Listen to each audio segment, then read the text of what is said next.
présente Richard Hanna. Je suis chargé de mission numérique éco-responsable au sein de la direction numérique, la direction interministérielle du numérique, et c'est une mission qui est aussi copilotée par le ministère de la Transition écologique. Je reviendrai un peu sur notre mission. Au sommaire de ce matin, on va peut-être partir un peu dans tous les sens, on va avoir peut-être des moments d'échange, voilà, on verra comment ça se passe. Je vous propose qu'on parle d'anthropocène, des impacts environnementaux du numérique, les travaux de notre mission et puis vous donner quelques clés de comment agir. Je voudrais démarrer par la grande accélération. C'est un peu ce qui m'a donné une grosse gifle, c'est de découvrir qu'aujourd'hui, en fait, on vit ce moment de l'anthropocène. Donc l'anthropocène, c'est les activités de l'homme qui ont des actions géologiques sur notre planète. Notamment, ce que vous connaissez le plus, c'est le changement climatique, mais il y a d'autres impacts. Donc là, je ne sais pas si c'est très visible, mais voilà, c'est des indicateurs sur l'augmentation exponentielle de l'usage de l'eau, sur le tourisme international, sur la production de papier, sur l'utilisation des matières, la démographie, etc. Et puis, à l'inverse de cette courbe exponentielle, on a donc un effondrement, notamment de la biodiversité. Donc c'est 60% de la masse animale qui a disparu en 40 ans, sur une échelle de 40 ans. Voilà. Selon certains spécialistes, c'est la 7e extinction de masse, mais la plus rapide de l'histoire de la planète, pas de l'humanité. L'histoire de l'humanité, c'est un pouillème sur l'histoire de la planète. Donc la grande accélération, elle est causée par les activités humaines. Voilà, quand on n'arrive plus à rouler parce que ça embouteille, on rajoute des voies. On rajoute des voies, et on ne se pose jamais la question à quel moment on s'arrête. Ne se pose pas les limites planétaires. Alors, la route, ça ne suffit plus, donc il faut qu'on vole. Alors là, c'est une carte que j'ai capturée il y a 2 jours. Et là, on est en situation encore Covid. En temps normal, c'est encore pire. Et là-dessus, ce qui est intéressant aussi de voir, c'est où ça se situe. Les avions en temps réel, c'est pas en Afrique, c'est très concentré sur les pays riches. Et puis on a des injonctions comme ça, enfin la multiplication maintenant d'écrans pubs, c'est plus des affiches, c'est des écrans numériques énormes qui sont affichés tout le temps, qui sont allumés tout le temps, et surtout dans la production a été très très impactant. C'est pas grave, ça a été généré ailleurs. Et on a des injonctions, donc celle-là, elle fait plutôt rire, de penser à éteindre la lumière quand on part de chez soi et de bien faire pipi sur la bouche. Donc l'anthropocène, comme je disais, c'est aussi, j'adore cette fresque, c'est les températures moyennes depuis 1850, où depuis maintenant 40 ans on passe dans le rouge, donc avec l'augmentation des températures, donc c'est plus 1 degré depuis 100, 150 ans. Et bien sûr, comme vous le savez, on est sur une trajectoire à 3, voire plus de degrés à la fin du siècle. Un film que j'adore, c'est Wall-E, de Disney Pixar. La société américaine Disney, mais le message quand même dans ce film est assez intéressant. À la fois sur le fait que l'usage des technologies, l'usage des ressources de la planète, au bout d'un moment, en fait, on a tout cramé, il n'y a plus aucune plante qui pousse. Et on a produit des robots pour nettoyer la planète, et les quelques êtres humains, une certaine élite est partie dans des bateaux fusées, vivre dans l'espace, et reviennent finalement à la fin du film pour vous spoiler si vous ne l'avez pas vu. Quelqu'un ne l'a pas vu ce film? Non, tout le monde l'a vu. Et Et ce qui est drôle aussi, c'est que comment les êtres humains vivent dans un bateau hyper connecté, et du coup, en fait, les êtres humains ne se parlent plus, ils se parlent que par écran interposé. Et finalement, je me dis, mais en fait, c'est la vie d'aujourd'hui.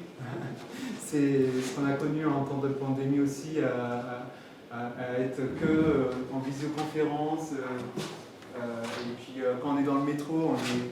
Enfin, je ne sais pas si tout le monde vient de métropole avec des métros, mais voilà, quand on est dans les transports, on est comme ça sur nos téléphones. Quand peut-être vous allez à une pause café, pause club dehors sur le téléphone, on est tout le temps. Finalement, c'est un peu ça ce qu'il y a dans le film, c'est les gens qui se rencontrent que par un écran interposé, et du coup ils deviennent et ils sont avachis sur des fauteuils qui sont roulants, et j'ai l'impression que finalement on suit cette direction-là, et c'est pas du tout le futur que moi je souhaite.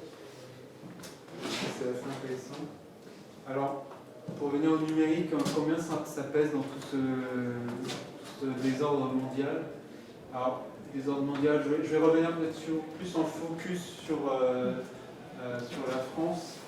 Aujourd'hui, notre empreinte moyenne en tant que Français, c'est environ 12 tonnes, selon notamment le ministère de la Transition écologique, l'INSEE, etc. Et Internet et les technologies représentent un peu plus d'une tonne. C'est à peu près 10%.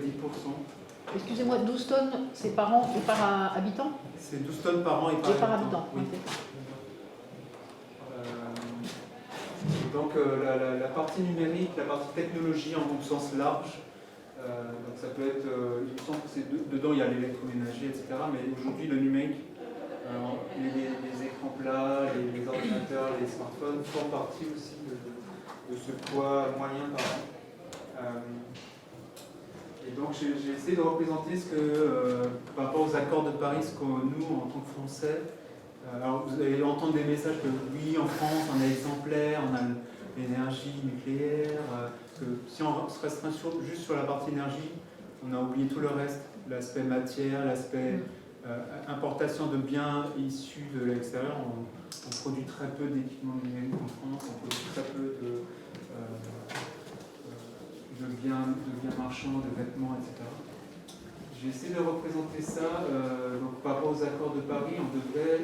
On doit passer d'une société où on est à 12 tonnes par an et par habitant à 2 tonnes. Il faut qu'on divise par 6 notre empreinte. Et ça se représente comme ça. Et je me dis, c'est un gros effort quand même. Comment on peut y arriver?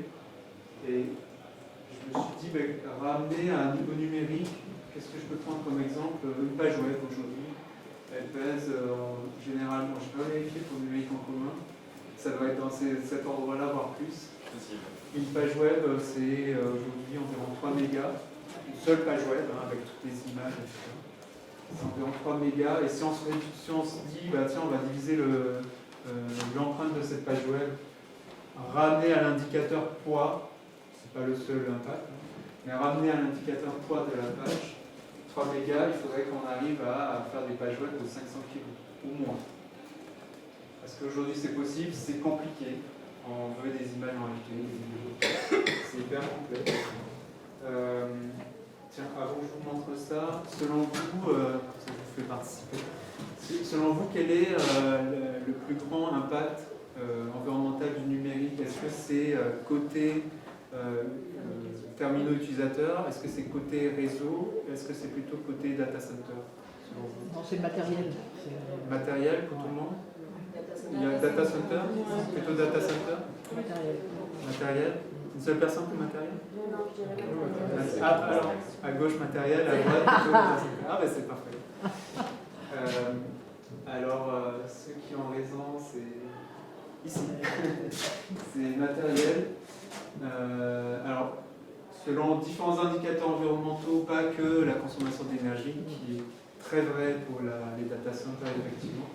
Mais si on prend plusieurs indicateurs, notamment énergie, gaz à effet de serre, consommation d'eau et de ressources, et à cause du nombre d'équipements qui sont nettement plus importants en termes de terminaux utilisateurs par rapport aux data centers, c'est surtout les terminaux utilisateurs qui sont les plus impactants. Donc selon les indicateurs, ça c'est de 66 à plus de 80% d'impacts environnementaux par rapport aux autres parties de l'infrastructure numérique. Et donc parlons-en, pourquoi c'est plus impactant, c'est surtout lié à la fabrication, notamment les smartphones, c'est 80 à 90% quand vous achetez un téléphone, la pollution a été générée. Donc la pollution a été générée, c'est pas qu'une pollution, c'est aussi des questions sociales. Donc selon Amnesty International, c'est 30 à 40 000 enfants esclavagisés en République démocratique du Congo, bien sûr avec des conditions, on a besoin de chimie pour extraire les matériaux, etc., avec des conditions de pollution qu'on ne maîtrise plus. Je passe l'image parce que, voilà. Et puis, l'industrie minière, c'est... alors j'ai eu la chance de discuter avec une géologue minier qui essaie d'alerter avec son association, donc, que je cite, un Systex, sur justement les... D'ailleurs, il y a bientôt un webinaire, je vous mettrai l'adresse, je ne l'ai pas mis dans les slides, mais voilà, systext.org. Il y a bientôt un webinaire justement sur les controverses de l'extraction minière. Pourquoi je parle de ce sujet? Parce que en fait, l'extraction minière, aujourd'hui, c'est l'industrie la plus polluante sur Terre et paradoxalement la moins réglementée. Surtout parce que c'est ailleurs, c'est en Chine, c'est en Afrique, avec... pas tous, je ne veux pas généraliser, mais il y a beaucoup de systèmes mafieux, de milices qui gèrent ces mines, notamment avec l'esclavagisation des enfants un peu au Congo. Et comme je disais, il y a très peu de réglementation, et même au niveau de l'Europe, en termes de traçabilité, il y a des choses qui se font, mais pas assez, c'est très très peu contraignant. Parce que, comme vous le savez aujourd'hui, avec la pénurie des ressources, on a besoin d'énormément de ressources, de semi-conducteurs, etc. Il y a une très forte tension sur les matières. Et puis, qu'est-ce que je voulais dire de plus par rapport à ça? Oui, par rapport au numérique, en fait, se pose la question de toutes les transitions qu'on connaît, transition numérique, transition écologique, transition énergétique, sont confrontées aux limites planétaires. C'est que, en fait, ça c'est la discussion que j'ai eue avec la géologue, c'est que, en fait, aujourd'hui, on ne sait pas comment on va y arriver. On a besoin, je ne me rappelle plus du chiffre exact, excusez-moi, mais ça c'est entre 3 et 10 fois plus d'extraction qu'aujourd'hui jusqu'à 2050. Je sais pas si je sais. Dans les 30 prochaines années, on a besoin de 3 à 10 fois plus d'extraction qu'aujourd'hui.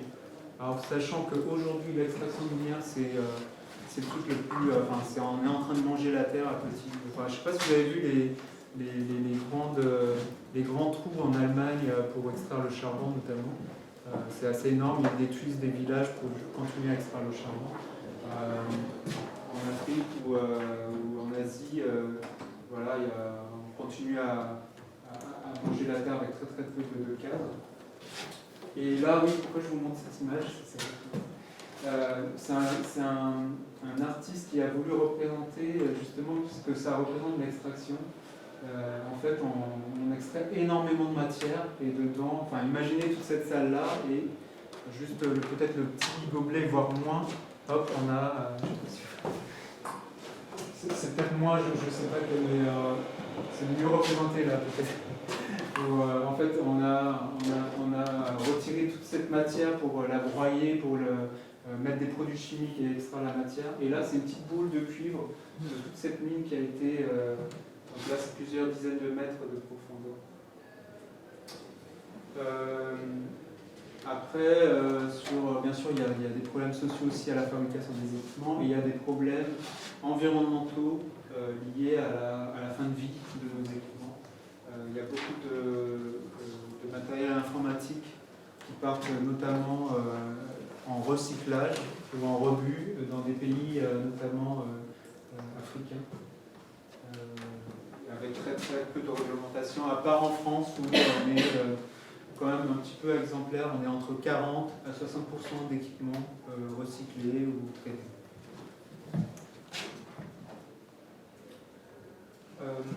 Est-ce que vous savez ce que ça représente ce schéma? Ouais. Fibre optique? Ouais.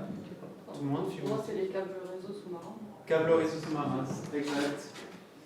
J'ai pas de prix à gagner, désolé. Je voulais vous montrer cette image pour vous montrer un peu l'infrastructure aujourd'hui du numérique, ce que ça représente. J'ai pas le chiffre exact, j'ai vu passer 400 câbles en termes de nombre de câbles. Là. Enfin, toutes les lignes de couleur, c'est 400 câbles, il me semble. En termes de kilométrage, j'ai pas trouvé le chiffre exact. Mais voilà, je pense que la représentation vous montre un petit peu ce qu'est l'infrastructure numérique. Et finalement, je trouve ça symbolique de l'anthropocène, dans le sens où l'homme aujourd'hui maîtrise un peu l'infrastructure de la planète en pouvant interconnecter les gens grâce à Internet, grâce à ces câbles sous-marins, et aussi avec les risques stratégiques, les risques naturels liés à la rupture d'un câble. Il y a eu des exemples, des ruptures de câbles, notamment pour des insulaires. Moi-même, je viens de la Guadeloupe, je suis là en fait. Je me rappelle, il y a eu un câble qui a été sectionné et qu'il n'y avait plus Internet.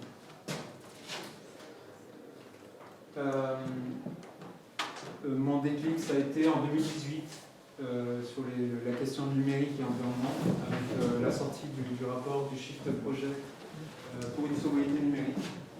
Où en fait, les chiffres ont été revus un peu à la baisse, mais c'est entre 6 et 8% d'augmentation par an des impacts environnementaux du numérique.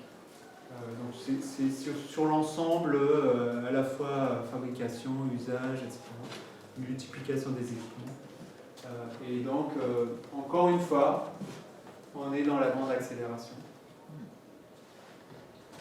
Et en fait, j'ai reçu une belle baffe et du coup j'ai proposé au Shift Project de contribuer à leurs travaux. Voilà, en tant que développeur, comment je peux les aider.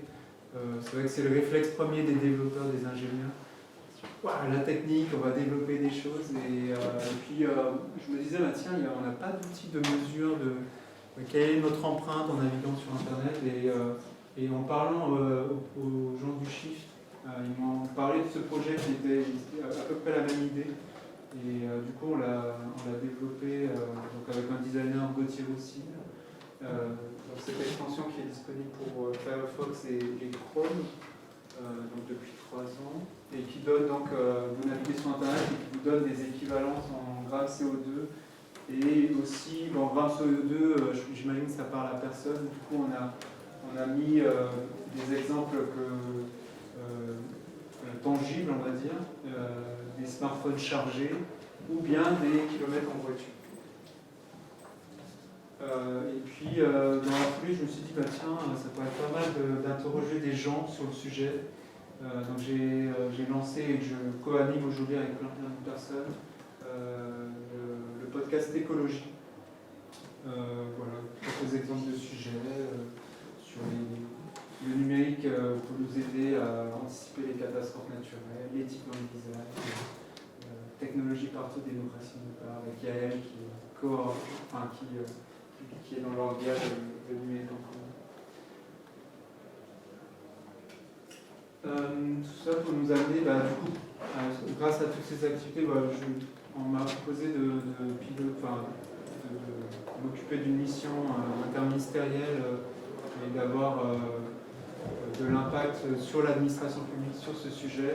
Et donc c'est la mission interministérielle Green Tech, j'ai pas choisi le nom, encore en anglais, du coup en sous-titre numérique éco-responsable. Numérique soutenable, sobriété numérique, c'est comme vous voulez, pas de sujet. Et donc c'est copiloté par le ministère de la Transition écologique et donc la direction interministérielle du numérique, DINUM pour les intimes. Grosso modo, on s'inscrit dans plusieurs feuilles de route, plans, donc feuille de route gouvernementale numérique et environnement. les services publics éco-responsables, notamment on parle de chauffage, mobilité, mais aussi sur la partie numérique, on a des sujets comme produire un outil de visioconférence pour éviter les déplacements d'agents. Donc ça c'est fait, maintenant on a une webconf de l'État. Et aussi sur la partie outillage, sensibilisation, donc ça c'est plutôt le chantier dont je vais vous parler. Et là on est en train de préparer un plan d'action interministériel, c'est-à-dire voilà, chaque ministère s'engage à avoir des actions, des suivis pour réduire leur empreinte. Donc je vais vous en parler, voilà, quelles sont les pistes envisagées. Et en fait on a aussi, donc on a cet axe d'avoir des objectifs et comment y arriver en fait, quels sont les outils, les méthodologies. Aujourd'hui, il y en a beaucoup très hétérogènes, vous en connaissez peut-être. Mais en fait, on travaille avec l'Institut du numérique responsable, donc une association qui regroupe à la fois collectivités et entreprises sur le sujet. Et donc on a sorti notamment en avril dernier le guide pratique pour les achats numériques responsables. Donc avec l'Institut du numérique responsable, mais aussi avec la direction des achats de l'État. Et donc le service achat responsable de la DAE, la direction des achats de l'État. Et voilà, avec énormément de contributeurs, d'acheteurs, etc. Juste pour dire quelques mots, donc il y a 6 familles, matériel bureautique, solutions d'impression, réseau et télécom, infrastructure et cloud, prestations intellectuelles, et il y a une fiche logicielle qui va arriver là. En fait, on l'a sorti en version bêta, en licence ouverte, avec une consultation publique. Et là, on est en train d'itérer pour sortir une version 1 à la fin de l'année ou au début de 2022. Voilà, c'est plutôt ciblé acheteurs. Quelles sont les clauses environnementales, sociales à intégrer dans les commandes publiques. C'est aussi appropriable par le monde associatif ou privé, il n'y a pas de sujet. Autre outil, autre référentiel qu'on a sorti pas plus tard qu'avant-hier, c'est le référentiel général d'éco-conception de services numériques. Là-dessus, pareil, en fait, vous avez des référentiels d'éco-conception web, référentiel des designers éthiques pour la partie design, référentiel des interfaces ordre, enfin, toutes sortes de référentiels. Et nous, en fait, l'idée c'est, on n'a pas voulu refaire la roue ou remplacer ces référentiels existants, mais plutôt poser un cadre un peu officiel qui permette de vérifier qu'un service numérique soit éco-conçu, qu'il y ait une démarche vraiment d'éco-conception. Donc c'est plutôt donc c'est 79 questions auxquelles on répond par oui, par non ou par non applicable. Et l'ensemble des questions sont agnostiques d'une technologie. Enfin, on essaie de l'être, c'est pas évident dans le numérique. Sur la partie, je ne sais pas s'il y a des exemples, mais sinon on pourra peut-être mettre la version web tout à l'heure. Donc je vérifie au niveau du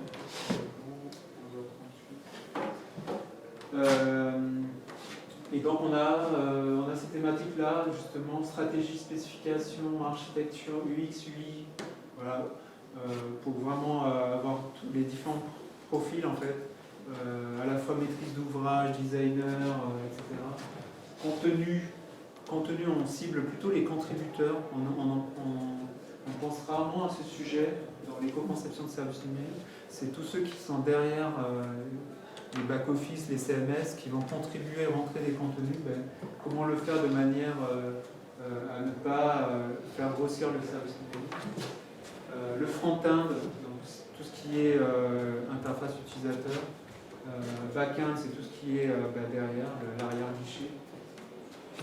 Et l'aspect hébergement, donc qui va concerner plus des profils DevOps ou même achat peut-être, vu que c'est ça peut être un prestataire. Je ne sais pas si on aura le temps, peut-être on pourra naviguer sur le temps. Tout est disponible en licence ouverte, en version bêta, et surtout là, on a une consultation publique jusqu'à fin novembre. Si vous pouvez, si vous voulez bien participer, c'est en ligne, c'est ouvert.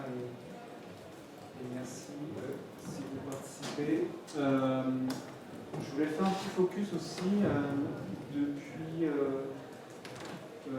C'est pas notre sujet, mais c'était plus pour faire un petit focus sur le sujet de certains de nos collègues du SIG, donc le système d'information gouvernemental, je crois. Donc, qui ont développé le système de design de l'État. Donc c'est un ensemble de composants d'interface qui sont prêtes à l'emploi, qui sont accessibles.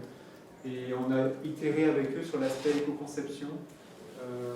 Bon, en fait, c'est déjà très très léger, parce que nous on l'utilise aussi sur notre site éco-responsable.numérique.gouv.fr.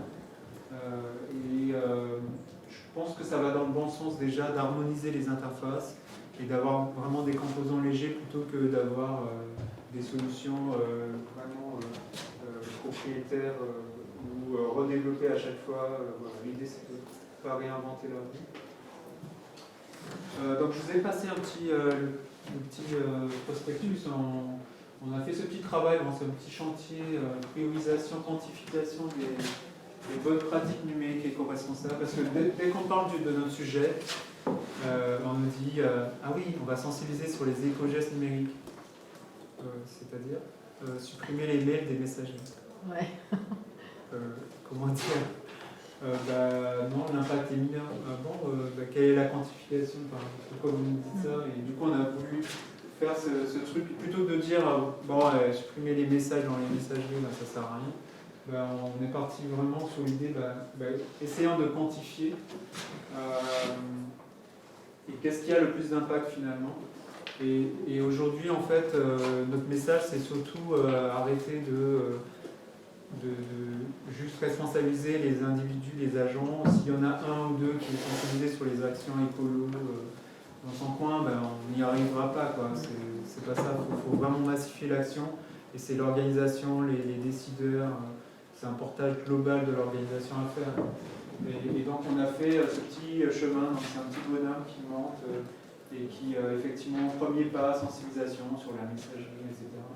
Ensuite, sur la communication orale, visioconférence, et puis on va vers l'éco-conception de services numériques, et surtout, dès qu'on est arrivé en haut de la montagne, c'est surtout l'allongement de la durée de vie des équipements.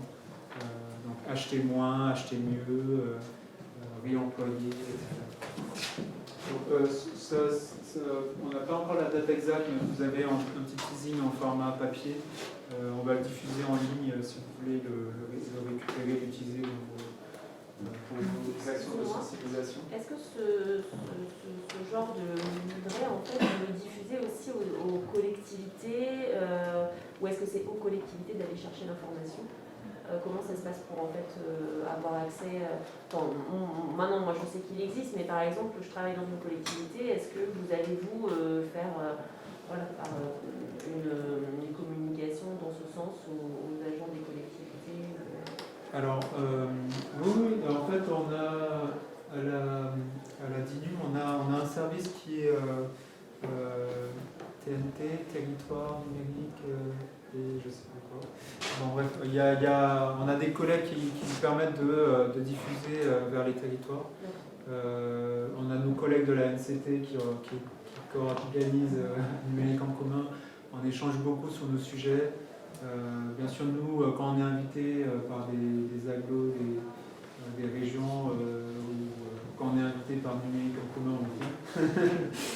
Et on essaie de diffuser et pas rester sur l'administration centrale. C'est vrai que pour l'instant, sur le plan d'action, tout ça, c'est vraiment périmètre administration, mais on laisse les administrations aussi essayer de diffuser. Malheureusement, je suis tout seul. J'ai un collègue qui n'est pas forcément à 100% sur notre sujet. Et il faut qu'on se base, on essaie d'animer un réseau. Et on sent que ce n'est pas suffisant aujourd'hui, donc il y a des actions aussi sur 2022 à vraiment d'avoir de l'aide sur l'animation du réseau et pouvoir diffuser un maximum ce sujet. Et ça passe par les mini-listes, etc., les webinaires. C'est un vrai sujet, comment déployer. Il peut y avoir des soutiens territoriaux, il y a les mecs locaux, il y a les pubs. Il y a quand même pas mal d'initiatives ou de structures qui existent et qui peuvent aussi permettre de relayer sur le territoire. Vous pouvez vous asseoir. Hein. Il y a plein de places devant. Avec la mosquée, avec debout, parce que tout à l'heure on était assis. Ouais. Et non, mais après, bien sûr, j'ai pas mis le contact. Voilà, l'adresse du site, je ne le mets pas à la fin, mais vous aurez dessus l'email pour me contacter. Envoyez-moi juste un mail, je vous rajoute. On va faire déjà, j'ai ma liste de diffusion de tous mes référents contacts. Voilà, n'hésitez pas à me contacter, je vous rajoute. Et puis nous, dans l'idée, on ne veut pas non plus que ça soit dans un seul sens. On vous fournit des documents, des machins. Ce qu'on attend aussi, c'est qu'on puisse échanger, qu'il y ait des retours d'expérience, qu'on puisse promouvoir notamment là, on est en train de discuter avec la région Bretagne qui a fait sa labellisation numérique responsable. C'est super intéressant en fait. Quels sont les obstacles, quelles sont les choses peut-être plus faciles à mettre en œuvre qui ont de l'impact. Et là-dessus, on essaie de prendre ces retours d'expérience pour pouvoir les promouvoir à la fois aux collectivités et aussi pour l'administration centrale. Parce que finalement, c'est les mêmes problématiques liées à l'achat, liées au réemploi. Il y a des contraintes au niveau de l'administration sur le réemploi, le don des équipements. Voilà. Autre sujet qui va arriver aussi, c'est un petit catalogue de boîtes à outils open source que nous ne développons pas. C'est des outils qu'on a identifiés sur la sensibilisation, la mesure. Voilà, je vous en dis pas plus, ça va arriver bientôt.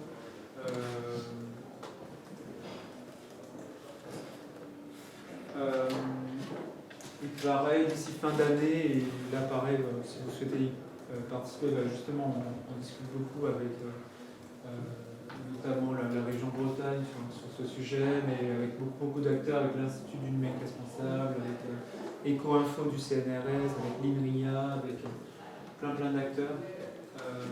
Ah oui, je ne l'ai pas dit, mais le référentiel, le référentiel d'éco-conception dont je parlais avant, je vais peut-être revenir un petit peu, parce que c'est important. On ne le porte pas tout seul, on le porte avec, parce qu'on ne voulait pas juste le porter par DINU. On a invité l'ADEME, le ministère de la Transition écologique et l'Institut du numérique responsable à le piloter avec nous en termes de gouvernance et aussi en termes de diffusion. On a la direction des achats de l'État aussi, qui ne fait pas partie du pilotage, mais qui va l'intégrer dans ses clauses d'achat de prestations intellectuelles ou de logiciels. Donc, je pense on espère avoir pas mal d'impact grâce à ça. Je pense qu'il y aura peut-être une phase d'expérimentation. Voilà pour ce sujet. On a invité l'ARCEP, parce que je ne sais pas si vous le savez, il y a une proposition de loi qui est au Sénat en cours. Proposition de loi Chaise, du sénateur Chaise, qui mandate l'ARCEP de réaliser et contrôler l'éco-conception des services numériques publics ou des grandes entreprises. Nous, on l'avait déjà, c'est les fameux doublons dans l'État, on avait déjà ce sujet-là dans notre feuille de route, donc on a invité l'ARCEP à participer. Pour l'instant, l'ARCEP ne fait pas partie de la gouvernance, mais on contribuait à cette donc je reviens sur le guide des bonnes pratiques et pareil, énormément de contributeurs. Donc ça arrive à la fin de l'année et là on a voulu explorer vraiment tous les sujets, les bonnes pratiques, les indicateurs à suivre, les pilotes, qui pilotent, parce que ça c'est super important, s'il n'y a pas de pilote dans l'avion c'est extra. Et voilà, sur les différentes thématiques, voilà un peu les thématiques qu'on a identifiées. On est en train de finaliser le référentiel. Et pareil, ça sera en version bêta en consultation publique. Voilà un peu pour la présentation de nos actions. Ce que je propose,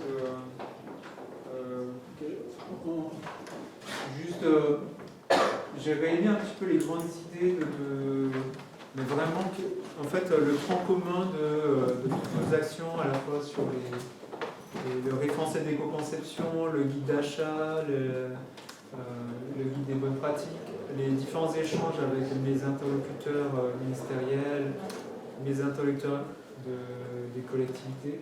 Et finalement, c'est les 5 R. C'est refuser, réduire, réutiliser, recycler. rendre à la terre. Alors rendre à la terre, c'est peut-être pas évident. Rendre à la terre, c'est documenter la démarche, par exemple. Essayer de promouvoir la démarche, donc c'est rendre à la terre. Et globalement, c'est ça en fait, que ce soit sur l'achat, voilà, refuser, réduire l'achat, sur l'éco-conception, c'est pareil. En fait, vous reprenez cette trame-là, c'est finalement toujours la même chose. Mais pardon, excusez-moi, pour bien comprendre, le refuser, c'est-à-dire Refuser, par exemple, c'est refuser forcément de renouveler un équipement d'acheter, Ouais, et plutôt d'allonger la durée de vie de l'équipement. d'accord. Sur un service numérique refusé, ça peut être ne pas mettre la vidéo en HD sur la page d'accueil. Ah, Est-ce que ça sert vraiment? Non, ça n'apporte pas d'informations. D'accord. Voilà. Ça peut être refuser un service en. Ouais, ou refuser de réinventer aussi, peut-être. Refuser de réinventer.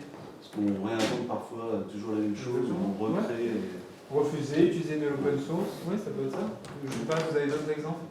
Oui. Ouais, après, pour refuser, en fait, il faut aussi avoir les moyens de refuser. Et, par exemple, pour le reconditionnement, pour les associations ou autres, si on a du financement, en fait, on est obligé d'avoir sur facture et on ne peut pas en fait, acheter du matériel reconditionné. Donc, du coup, est-ce qu'il y a un travail qui est fait aussi au niveau législatif, au niveau du cadre, en fait, pour favoriser? Parce qu'en fait, il y en a plein de bonne volonté, mais on est dans un cadre qui nous oblige aussi des fois à aller à l'encontre de notre éthique et de ce qu'on fait. Donc du coup, est-ce qu'il y a un travail qui est fait au niveau de sur quoi? Sur l'achat l'achat reconditionné? L'achat reconditionné, par exemple, c'est extrêmement difficile de le faire passer dans le financement. Oui, Puisque, c'est vrai. Alors, sur l'achat reconditionné, depuis la loi AGEC, la loi anti-gaspillage et pour l'économie circulaire, on a maintenant un arrêté, il me semble, ou un décret sur la publique d'avoir 20% de montant d'achat reconditionné ou issu du recyclage. Dans les faits, ça va être compliqué. Parce qu'en fait, on ne sait pas comment on peut acheter des dizaines de milliers ou des milliers d'équipements reconditionnés qui soient de la même configuration. Les filières ne sont pas organisées aujourd'hui pour le faire. Il y a un programme qui est en train de sortir là, quand même. Oui, il y a ça, mais ce que tu soulèves, c'est encore autre chose. C'est-à-dire c'est que dans les dossiers de demande de subvention, par exemple, d'une association auprès d'un pouvoir public quelconque, et elle doit fournir la facture d'achat de matériel neuf. Ah oui. C'est pareil dans les dossiers européens. On s'est heurté à ça dans les Hauts-de-France parce qu'on essaie de développer un truc là-dessus. Et dans les dossiers européens, on ne peut pas valoriser de l'achat de matériel reconditionné. C'est interdit par la réglementation européenne. Tout ça pour dire qu'il y a des évolutions réglementaires à pousser aussi. Et ça va être, je pense, un enjeu aussi sur cette question-là du réusage du matériel. C'est un enjeu énorme. Alors sur notre mission, on ne s'occupe pas Bah oui, forcément non, sur bien sûr. l'aspect, Ouais, mais je c'est un comprends. sujet qu'on suit Mais c'est un vrai notamment sujet, avec la direction des achats de l'État. Ouais. Ils sont, comme tout le monde est débordé, c'est pas évident. Mais on a parlé d'expérimentation sur le sujet et de lever justement ces freins. Mais nous, au sein de la mission, on n'a pas non plus les compétences liées à l'achat ou réglementaire. Bien sûr. C'est un sujet qu'on essaie de suivre.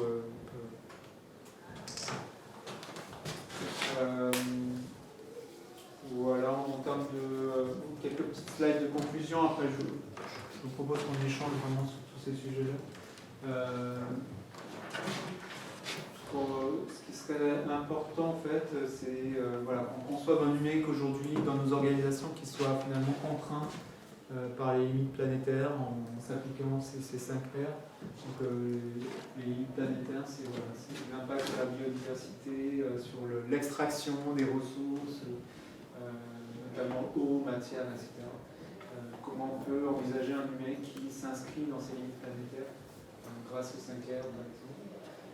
C'est aussi peut-être une solution, ça peut être aussi une démarche low-tech. J'ai repris mon Wally. C'est une démarche low-tech. Et pourquoi une démarche low-tech? C'est tout ce qui est, pour moi, c'est la définition que vous trouvez sur Wikipédia aussi. C'est tout ce qui est technologie numérique qui sont, pas forcément numériques d'ailleurs, technologies techniques qui soient démocratiques, maîtrisées, réparables, sobres et peut-être intemporelles.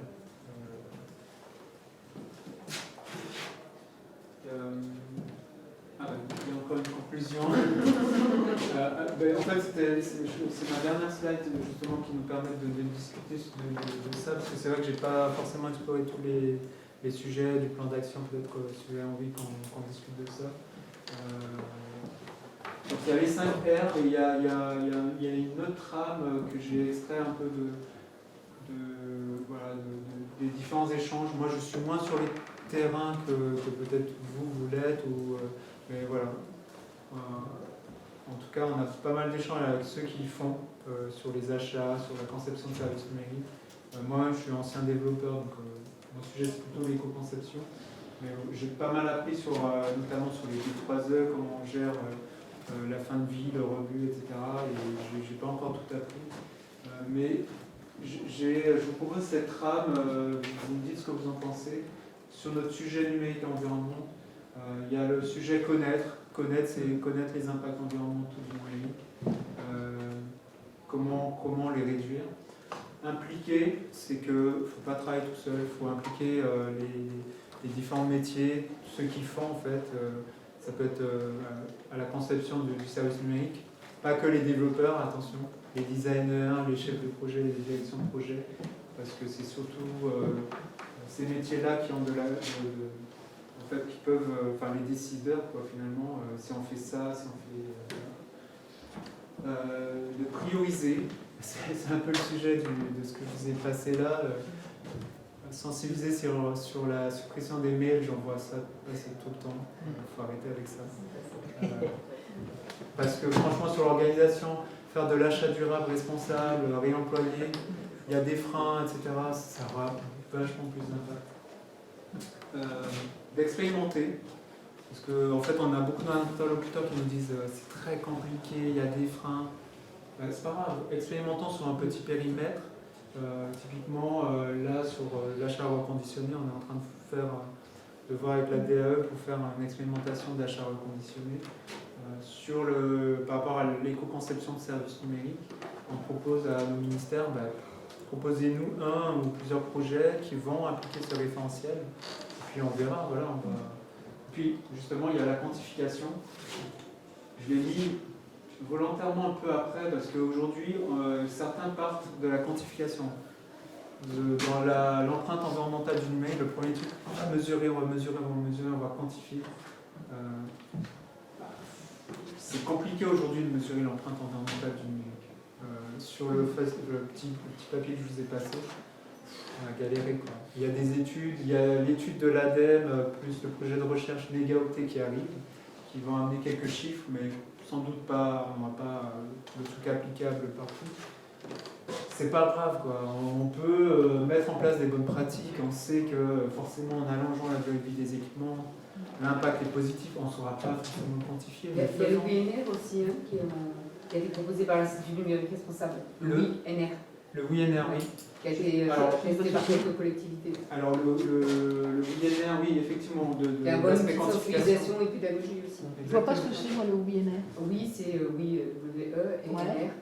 C'est une proposition qui a été faite par l'Institut numérique responsable, qui est encore une vague 2 là. Il y a une vague 2 dans la vague 2 pour, à partir de tout, c'est en fait un audit un peu du SI et l'impact écologique du SI. D'accord. C'est-à-dire après aller rechercher vraiment précisément le matériel, combien de matériel. En termes d'inventaire, en termes de services numériques, en termes de data center. Ça peut être un petit peu long, mais c'est très pédagogique. Ça, on l'a fait sur le périmètre de chaque...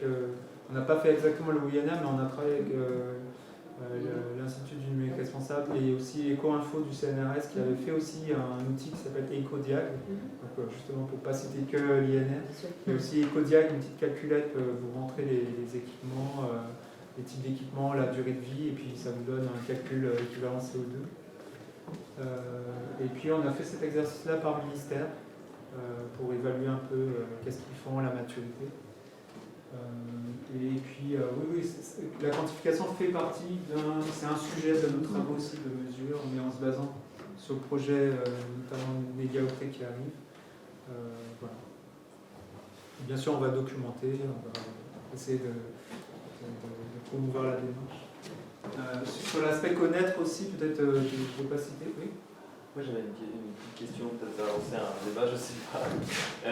Mais j'aurais bien rajouté dans la liste deux verbes, un qui était déconstruire, potentiellement, parce que du coup on peut avoir plein d'actions, etc. Mais si on optimise d'un côté, et que, je vais peut-être prendre un gros cliché, mais que du coup on a le maire de la ville, les élus qui se lancent dans une logique de territoire très connecté, etc., avec une vision très positive du truc. Voilà, ça peut du coup servir pas forcément à grand chose d'avoir juste des achats responsables si on développe un maximum. Et déconstruire, tu le verrais plutôt à côté de connaître finalement? Ouais, peut-être dans ce truc-là. Et l'autre verbe, c'était.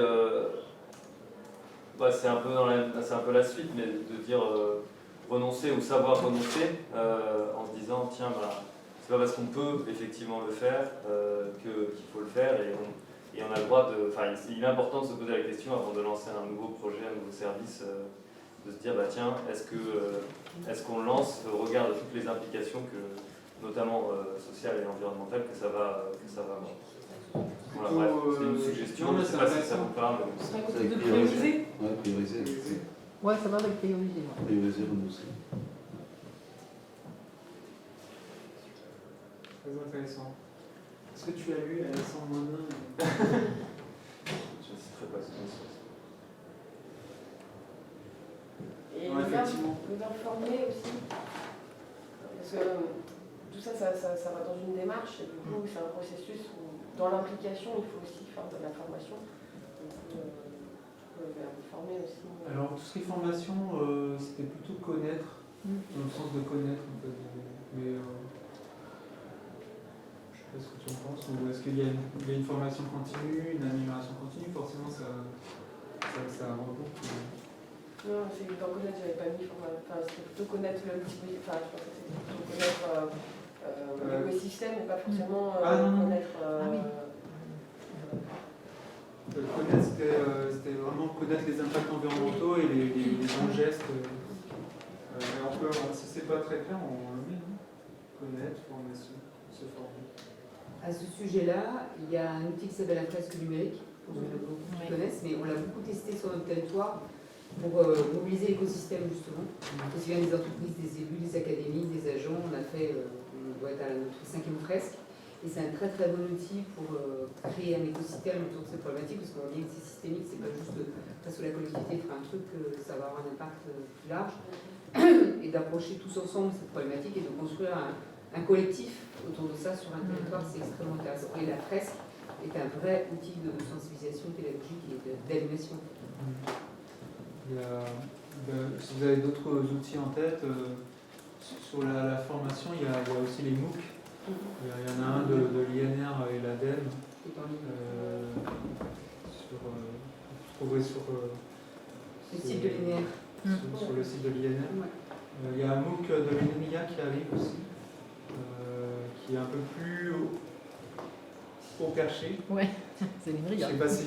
Oui, tu l'as. Ah non, je connais pas, mais je connais un peu l'INRIA, j'imagine que c'est un niveau. C'est un peu plus. Voilà, c'est technique. Des chercheurs qui l'ont écrit, mais c'est hyper intéressant. On y a contribué, mais c'est vrai que c'est peut-être moins opérationnel, où on a justement du Alexandre Monin, donc dans le sens de déconstruire, mais c'est des choses intéressantes. Après, la déconstruction, ça m'interpelle un peu sur la capacité à faire. Comment on résiste? Je vais donner un exemple tout bête. Moi, je ne suis pas du tout technicienne en matière de numérique. Mais quand arrive un nouveau système d'exploitation qui demande encore plus de capacité de calcul, de machin et tout ça, et qu'il faut changer les machines. Donc, quels moyens on a pour résister à ça? Pour déconstruire ce modèle-là et dire on n'a peut-être pas besoin du dernier système d'exploitation. Ça, c'est un peu David contre Goliath, un truc comme ça. Donc c'est compliqué de résister à ça, et c'est compliqué d'être dans une logique de déconstruction de ce besoin qui n'en est pas vraiment un. Enfin voilà, donc là on se heurte à un truc quand même qui est lourd, quoi. Après, il y a cette idée de dire, je sais pas, mais vas-y, tu peux répondre. C'est plus toi qui Non. Mais du coup.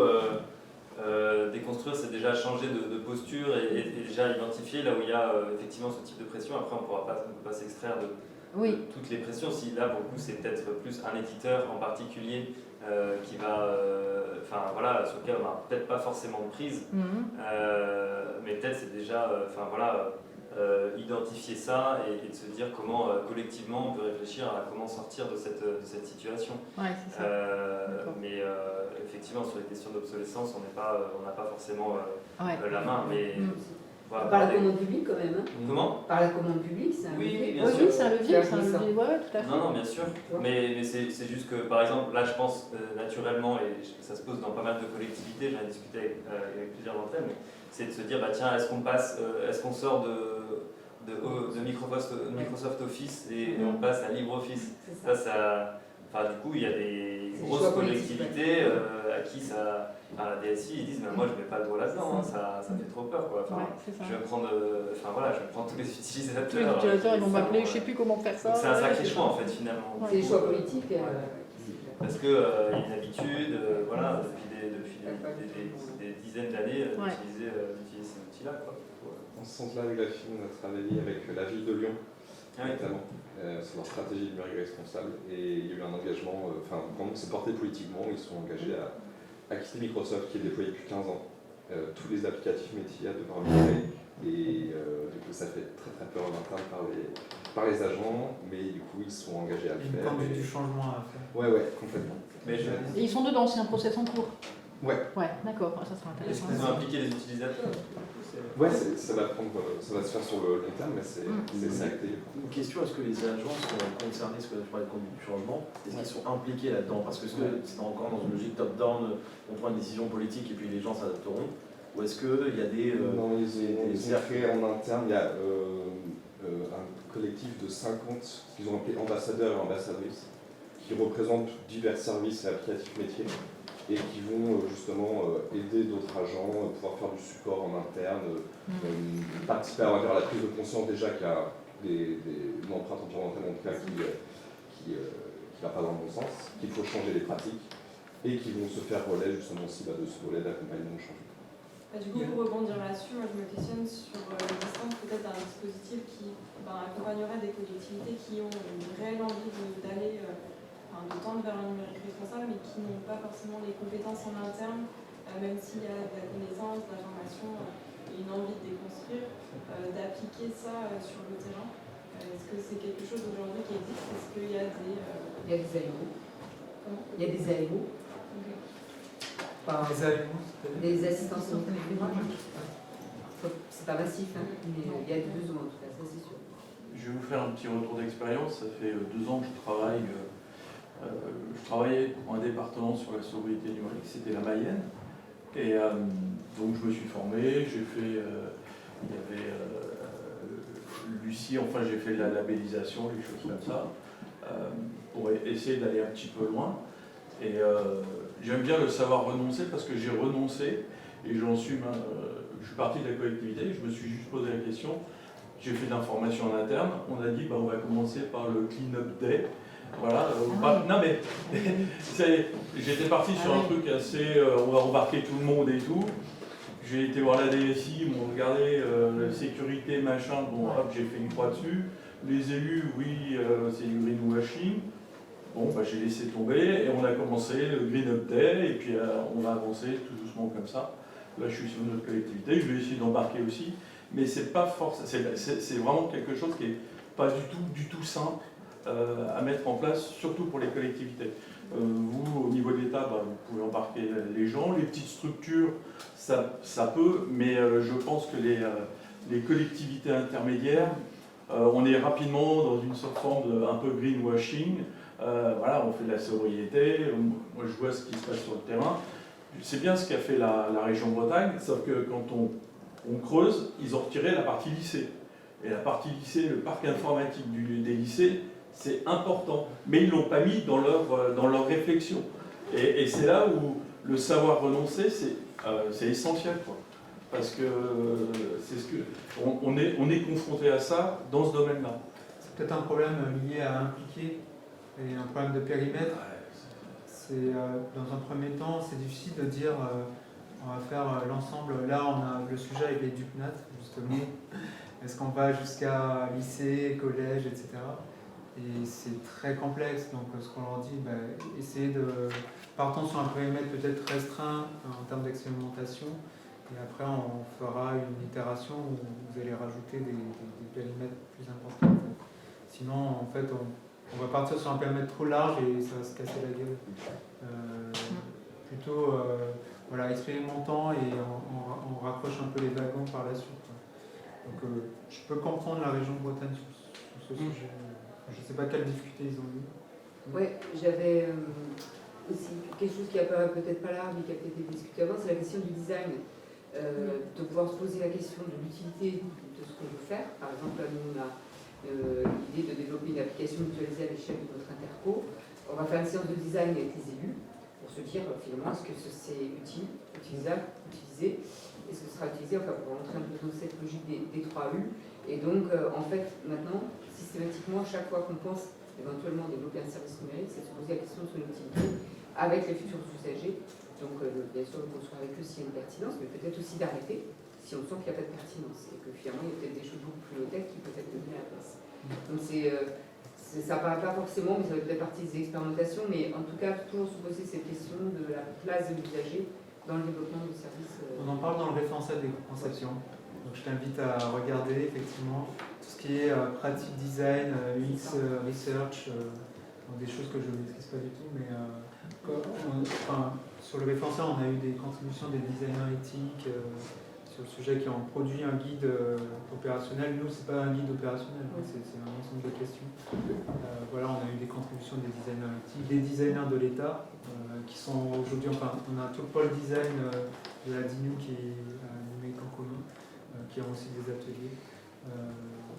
C'est un vrai sujet, merci de l'avoir exposé. Les 3U, excuse-moi, les 3U, est-ce que c'est utile? Utile, utilisable, Utilisable, ah oui, c'est ça. C'est aussi dans la charte PNR, ça, utile, utilisable, utilisé, qui fait dire aussi parfois renoncer. Bah oui. Je rajoute ça à côté des 5 R. Mais j'aime bien cette notion parce que finalement, ça englobe beaucoup de choses. Les 5 R et les 3 U sont dans un bateau.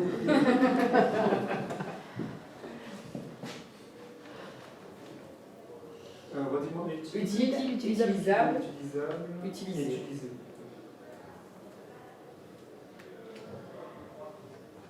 Ok, intéressant.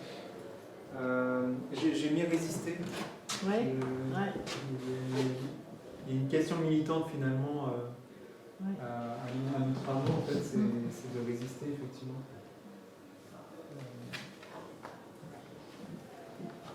Mais oui, pour revenir à notre sujet, oui, j'ai laissé discuter, mais sur l'aspect comment résister au changement Windows, etc.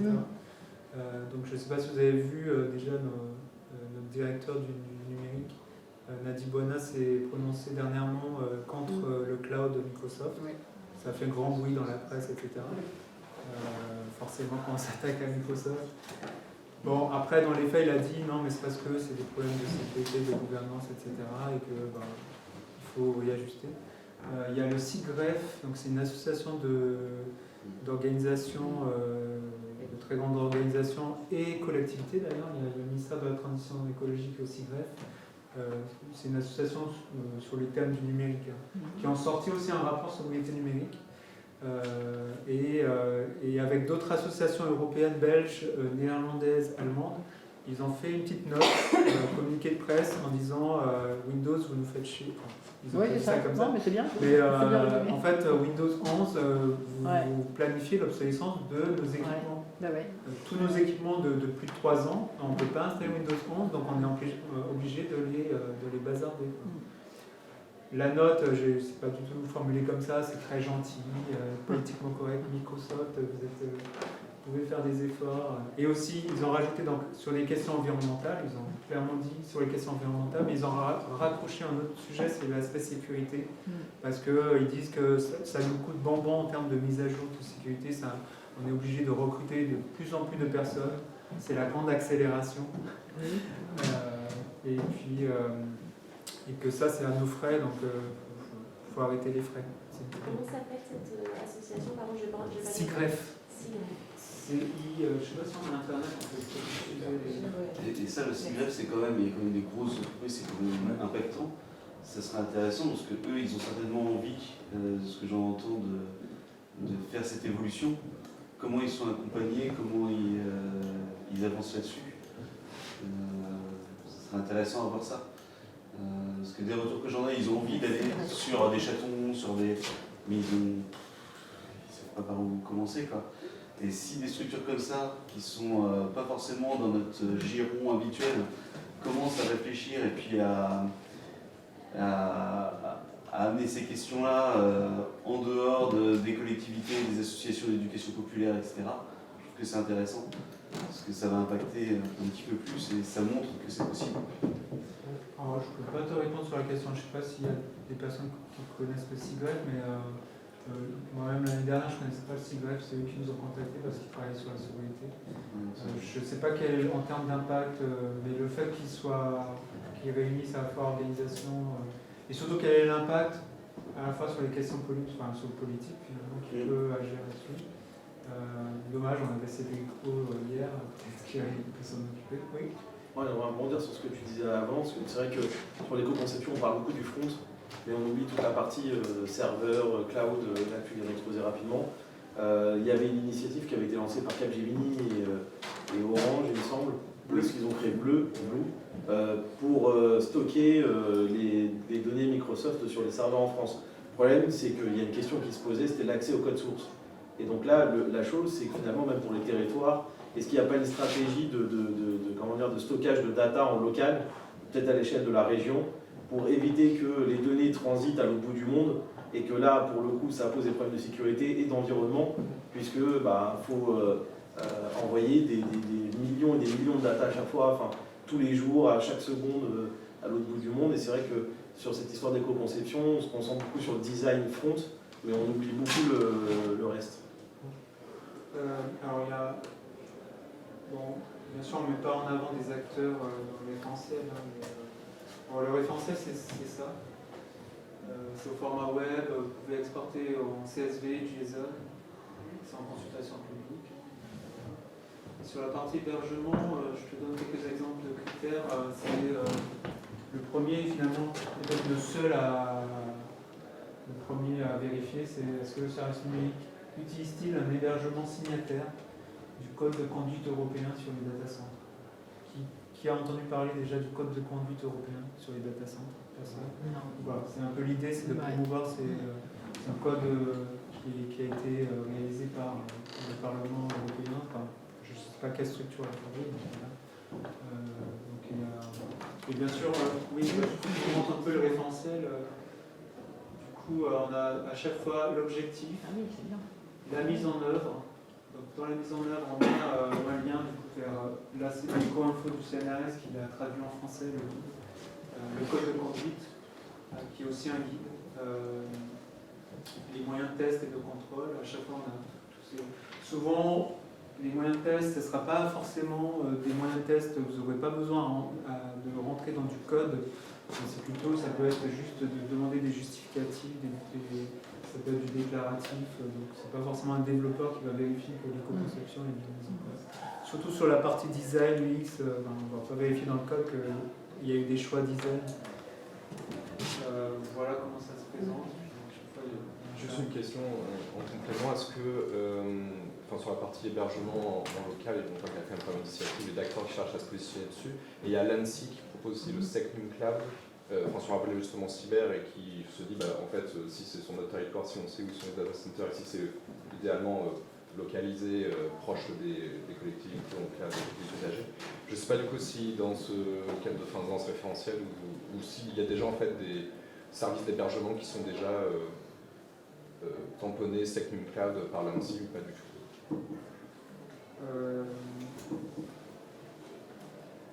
Il me semble que c'était par rapport au SecNum Cloud ou... Ouais, c'est ça. C'est quoi ce référencement? SecNum Cloud? Sec. Comme sécurité. Ah, d'accord. Voilà, c'est ça en fait.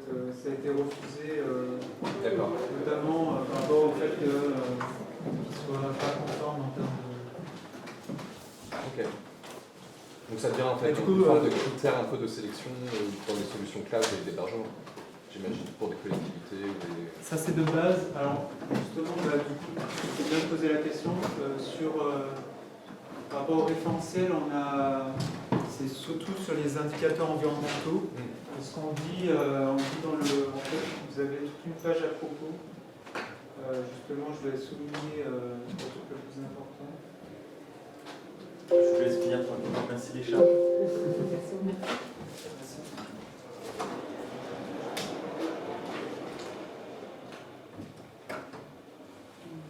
En fait, nous, c'est vraiment sur l'impact environnemental.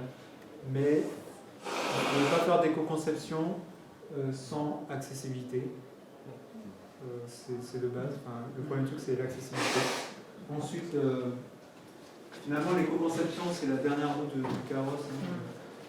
Il faut que ça soit intégré, l'éco-conception, dans un cercle vertueux avec le RGDA. La sécurité, du coup, c'est le Segment Cloud, ça rentre là-dedans. Le RGI pour l'interopérabilité et le RGPD. Et bien sûr, il me semble que c'est plutôt l'interopérabilité, c'est tout ce qui est de publier ces données, de publier en open source. Tiens, d'ailleurs, j'y pense, il faudra qu'on référence qu'on identifie le référentiel sur data.gouv.fr qui rassemble justement toutes les données ouvertes. Et ça, finalement, c'est ça qu'on a le format JSON, justement, pour que ce soit en format ouvert.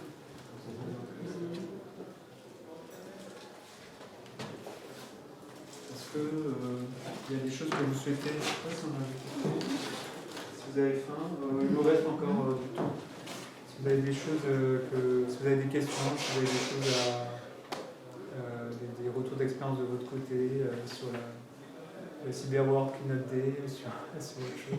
Non, en termes de financement, est-ce qu'il est prévu au niveau de l'État d'accompagner ces démarches de sobriété, que ce soit le reconditionnement, que ce soit un accompagnement territorial, je ne sais quoi,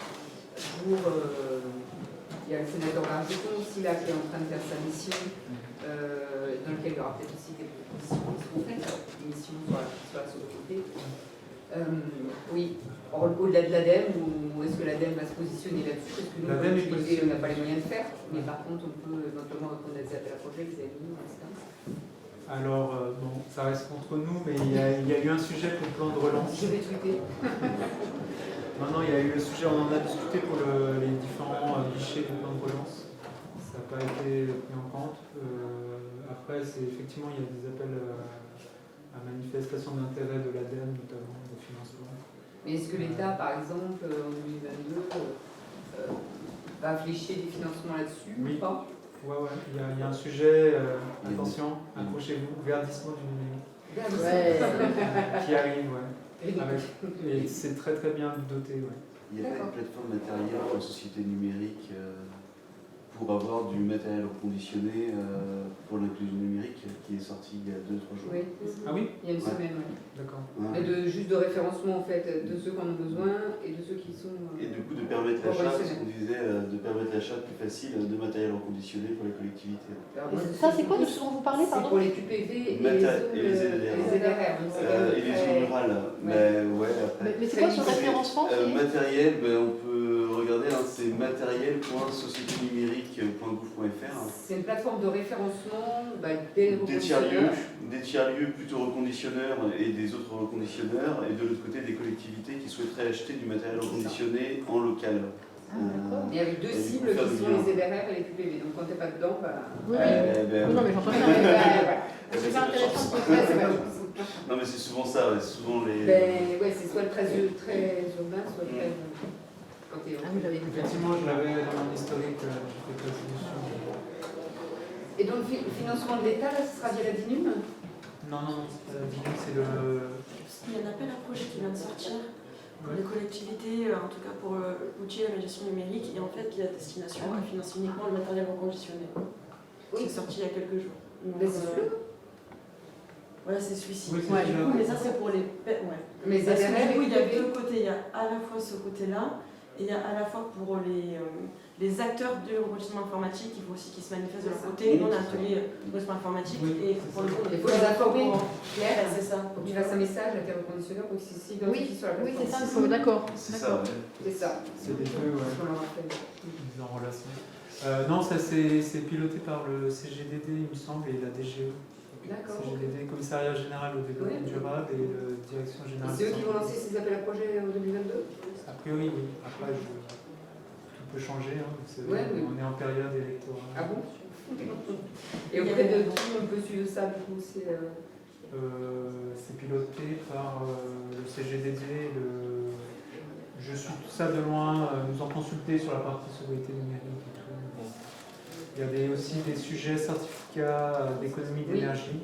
Ah oui, ça c'est un cadre aussi qui peut être pour les collectivités qui sont là. Les VCAET, les certificats d'énergie ou Citergie sont des cadres tout à fait pertinents pour pouvoir mettre la sobriété numérique, le rapprocher à un cadre stratégique de la collectivité. Et même les CTG pour ceux qui travaillent avec les CAF. Oui, tout à fait, on a aussi une CTG, tout à fait. Et après, ouais, il y avait quand même, parce que c'est beaucoup d'accompagnement au changement, dans les collectivités, il y a quand même pas mal de gens qui sont formés par le CFPT. Comment au sein du CFPT, comment ça évolue aussi au sein de la formation, parce que l'accompagnement au changement, mine de rien, il faut que ça soit amené dans les formations, par les formateurs, etc. Et moi je trouve qu'il y a cette question-là aussi, comment les formations, comment c'est acculturé tout le temps, c'est rabâché tout le temps, et puis on en parle pour qu'à un moment ça puisse être réellement mis en œuvre dans les structures. Parce que les formations, je pense que c'est peut-être On en parle dans le référentiel des bonnes pratiques, qui est en ligne, qui va arriver à la fin de l'année. On en parle de ça, mais on évoque le sujet, on ne donne pas forcément. On donne quelques pistes, quelques idées, mais c'est vrai qu'après, tout est à construire et on attend surtout, en fait, dans le guide des bonnes pratiques, on a une partie, voilà, les grandes idées, les indicateurs qui pilotent, et aussi toute une partie retour d'expérience. Je ne sais pas si j'ai un exemplaire de ce que ça va rendre.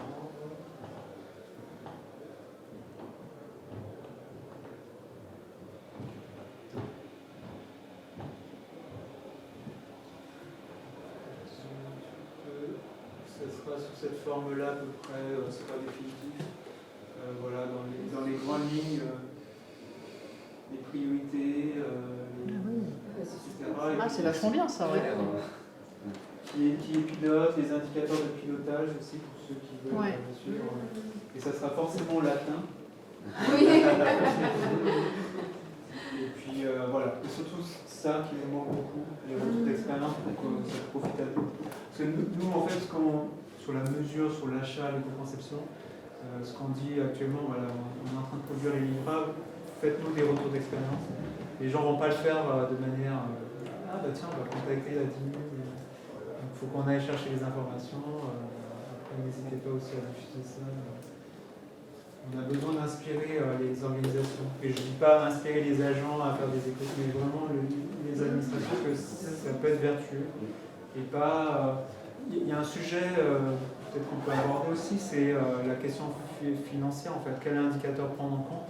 Aujourd'hui, on nous dit, par exemple, sur l'effacement des disques durs pour réemployer les ordinateurs, ça coûte cher, ça coûte en main-d'œuvre, etc. Et c'est pas rentable pour l'administration d'effacer les données. Donc hop, on va détruire, c'est gratuit. C'est gratuit, hein. On appelle un éco-organisme, il le reprend gratuitement, c'est des obligations légales.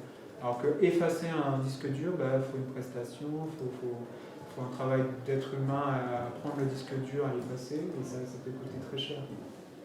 Donc effectivement, en termes d'indicateurs financiers, c'est pas intéressant. En termes d'indicateurs environnementaux, en fait, voilà. Il faut trouver le juste milieu. Après, il y a l'État qui a sorti une plateforme qui s'appelle don.enchère-domaine.gouv, et où pour le coup, on peut acquérir gratuitement du matériel informatique, soit à destination des associations, soit des personnes publiques. C'est une convention type, et là, je viens justement de regarder, et il y a par exemple, à Poitiers, il y a 97 unités centrales, par exemple, qui sont à l'enregistrement, et c'est consultable, et pour le coup, là, c'est de l'acquisition gratuite. On a beaucoup échangé, effectivement, c'est la DIND, c'est à Bercy qui gère ce site. c'est très peu connu encore. Mm. Donc effectivement, c'est le don entre administration. Et ce qui est intéressant, c'est que si ça ne trouve pas preneur au bout de certains temps, le don peut être fait à des associations d'utilité générale. Donc je ne sais pas s'il y a Emmaüs Connect parmi nous. Emmaüs Connect, par exemple, ne peut pas recevoir de dons parce qu'ils ne sont pas labellisés utilité générale. Non, utilité publique ou intérêt général. Utilité publique, pardon. Ah oui, utilité publique. d'accord. Utilité publique, pardon. Non, mais c'est pas grave, t'as mixé les deux. Mais J'ai mixé les deux. ouais, c'est ça, c'est très restreint, ça restreint beaucoup les trucs. Hein. Ça reste très restreint et il y a des barrières, il y a des freins encore à. Ouais, c'est dommage. Voilà. Après, il y a... En fait, j'échange avec le préfet de Guyane et du coup, j'ai la préfecture de Guyane et notamment le préfet qui n'était pas au courant que ça existait, alors qu'ils ont énormément de parcs informatiques à donner, sauf que la problématique de l'effacement de données, c'est très compliqué, même si nous on est labellisé Ordi 3.0, donc on a un capacité de trouver pour faire l'effacement de données et tout ça. Et en fait, du coup, ils passent par cette plateforme. Là, pour le coup, il n'y a plus cette problématique de traitement en direct, en tout cas avec une association, puisqu'on passe à travers la plateforme. Et il y a une convention type du coup, qui existe entre l'État et les associations. Mais c'est pas encore trop. Et c'est pas la DND qui fait l'effacement. Pas... Alors à la base, c'est nous, du coup c'est GuaClick, on va sur place, on efface les données sur place. On travaille par exemple à la sécurité sociale ou à l'ERFIP et on va chez eux, on efface les données, on leur donne un rapport d'effacement pour chaque ordinateur. Et avec la préfecture, c'est plus compliqué. Donc c'est pour ça qu'il y a cette plateforme qui est sortie. Mais les préfectures ne sont pas forcément au courant, même si c'est de l'État. On va faire un peu de lobbying.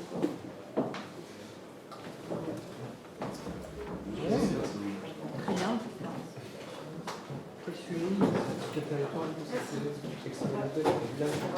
Alors nous, justement, on a entendu parler, du coup, on a parlé au préfet de Guyane pour qu'on puisse se mettre dessus, pour qu'on puisse récupérer les ordinateurs en passant par la plateforme. Alors après, j'imagine que c'est compliqué, à mon avis, pour référencer, tout mettre sur la plateforme. Je ne sais pas trop comment ça fonctionne à en interne, mais ouais, c'est là qu'on a appris qu'il y avait l'existence de ce site. Il y a aussi du mobilier. Je crois que c'est tout récent, c'est pas si vieux que ça. Ouais. C'est donc au pluriel. On a échangé avec eux justement pour avoir un focus sur la bonne pratique de don du matériel de réemploi dans le guide de bonne pratique. Ok, je ne sais pas si vous avez d'autres choses, si vous avez faim. Les deux, mais c'est intéressant. On n'a pas beaucoup parlé du plan d'action, mais je peux peut-être vous parler d'un autre frein aussi dont on discute. C'est tout ce qui est mutualisation d'équipements. En fait, il y a énormément de gaspillage, il y a beaucoup de téléphones pro qui ne sont pas utilisés, qui sont rangés dans des tiroirs. Et de pouvoir mutualiser les équipements pro perso, à la fois les smartphones, les ordinateurs aussi. Si je préfère mon ordinateur il est plus fonctionnel que j'ai à la maison, est-ce que je peux l'utiliser au boulot et ne pas avoir un équipement pro? Est-ce que mon équipement pro, je peux l'utiliser dans un cadre perso? Il y a certains blocages qui ne me permettent pas d'accéder à Facebook, Instagram, que sais-je. Est-ce qu'on ne peut pas les lever justement pour que l'agent n'ait pas à racheter un ordinateur perso chez lui? Il y a des freins au niveau sécurité, au niveau usage, de déconnexion entre vie pro et vie perso. Et ce qui serait quand même, si vous avez l'application, parce que je n'arrive pas à la trouver, mais il y en a beaucoup qui ont des téléphones portables à double SIM. Oui. Je suis médiateur numérique normalement, mais je n'ai pas trouvé la solution, de dire, la double SIM, à 18h, elle s'arrête et elle redémarre le lendemain matin parce que c'est mon horaire de travail. Et moi je suis dans une asso, les gens ils m'appellent à 22h sur mon téléphone. Qui est, à moins d'enlever à chaque fois tout ça. Mais alors du coup, ça m'intéresse. Si vous avez. On en a parlé, mais j'ai pas le nom. Pour activer ou désactiver la carte SIM. Ah, mais ça se fait pas automatiquement. Non. Je suis feignant. Peut-être sur certains modèles de téléphone. Mais du coup, c'est une solution technique. Du coup, c'est juste un programme, une application. Ça, je pense qu'il faut demander, peut-être remonter le truc à ceux qui proposent le dual SIM. Il y a aussi les dual SIM logiciels aussi, qui sont intéressants. Ouais, les ici, mais ça a l'air de plus fonctionner facilement. Ouais. Et voilà. Là, tu n'as pas de SIM physique, mais c'est logiciel. Et du coup, là, je crois qu'il y a des paramétrages de ça fonctionne, je crois. Ouais. Et je n'en sais pas plus. Je sais pas si vous avez des noms. Et du coup, pour pour la déconnexion, c'est vrai que. Et du coup, ça permettrait d'avoir un seul portable, et c'est toujours en plus embêtant de charger deux portables. Ouais, tout à fait, moi, je suis d'accord avec toi. C'est des sujets plutôt d'exploration, de réflexion de notre plan d'action, justement. Parce que je pense qu'on aura des engagements sur le biode, le fait de mutualiser les équipements. C'est hyper complexe. Là-dessus, on leur a dit, c'est pas grave, on va réfléchir à ce sujet. Faisons de l'achat durable ou réparable. Oui, déjà. Prise en compte de l'indice de réparabilité, par exemple, on n'en a pas parlé. Et c'est pour la production du guide c'est fin d'année? On a pour objectif décembre 2021. Bon, ok, merci beaucoup. Merci beaucoup. Merci à toi.